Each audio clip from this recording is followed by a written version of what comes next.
បាត់បង់ទេណាប្រាប់គេចុះថាបងសាវ៉ាមានអ្នកមិនបងអាក្រក់មិនសុំអត់ដូចថ្ងៃគេជប់សង្ស័យដេញអោលទៀតហើយជាយាមមលិតភាពហើយបណ្ដោយទៅតាមដំណើរចាញ់នៅមិនប្រសើរ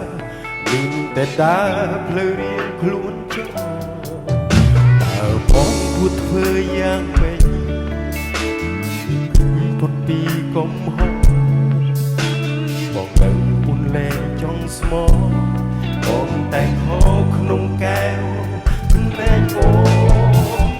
ជឿយកការចាក់ចេញកំបងពេញអំណា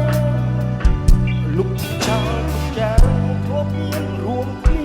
កន្លងធ្វើជាអ្នកដទៃបាច់សួរអ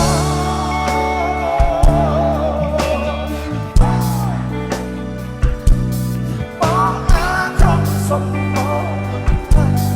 គេជប់សំស័យតែដល់ទៀតហើយមិនពេលគ្មានបងអូនលែងឃើញតបឬគួរឲ្យសត្វអ្នកនេះមិនรู้ខាងទៀតឡើយសំខាន់ថាចាក់ចេញបងអាចធ្វើឲ្យអូនរីករាយមានអារម្មណ៍ល្អ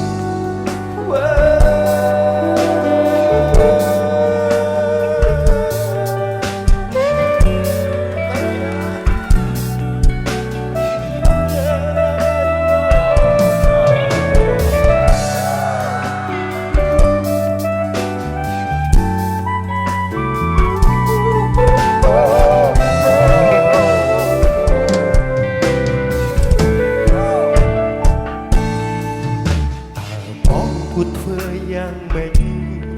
ទើបអាចចេញផុតពីកំ